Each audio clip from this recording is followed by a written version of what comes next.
तर नागपूरमध्ये संभाजी ब्रिगेडकडून धीरेंद्र शास्त्रींच्या निषेधार्थ आंदोलन करण्यात आलंय। मराठा सेवा संघ जिजाऊ ब्रिगेडकडून आंदोलन करत बागेश्वर बाबाचा निषेध नोंदवण्यात आलाय।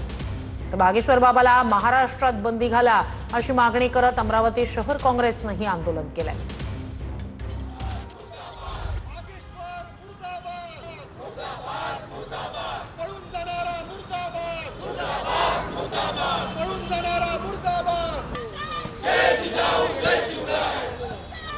केलेला आहे आणि त्याच्याच निषेधार्थ अमरावतीमध्ये काँग्रेसने जे आहे ते राजकमल चौकामध्ये आंदोलन या ठिकाणी केलेले आपण दृश्यांमध्ये बघू शकतो। काँग्रेस कमिटीच्या वतीनं शहर काँग्रेस कमिटीच्या वतीनं जे आहे ते या ठिकाणी आंदोलन करण्यात आलेलं आहे। आपण दृश्यांमध्ये बघू शकतो छत्रपती शिवाजी महाराज का अपमान नहीं सहेगा हिंदुस्तान अशा पद्धतीचं जे आहे ते या ठिकाणी बॅनर्स आहे आणि जोडे मारो आंदोलन जे आहे ते या ठिकाणी करण्यात आलेलं आहे। धीरेंद्र शास्त्री बद्दल आपल्या सोबत आंदोलक आहे त्याच्याशी बोलणार आहोत। माझे आमदार सुनील भुजबळ तो काय सांगणार आंदोलन केलेलं आहे?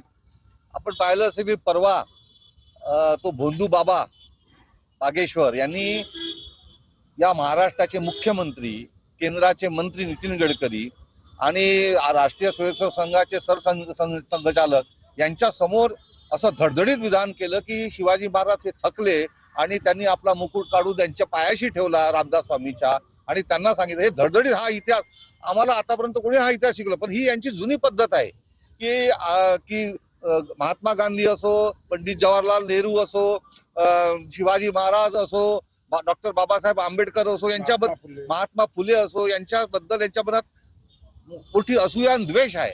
पण तो कसा समोर आणायचा ते लोकांची काय समजा आपण हा द्वेष समोर आणणार लोकांची काय प्रतिक्रिया हे चाचपतात ते आपण पहिले कोश्यारी हे बागेश्वर यांच्या मार्फत हे लोक असा खडा फेकतात आणि समजा प्रतिक्रिया तीव्र नसतील तर याच्या मनातले मग मोठे मोठे लोक हा इतिहास बदलण्याचा प्रयत्न करतात।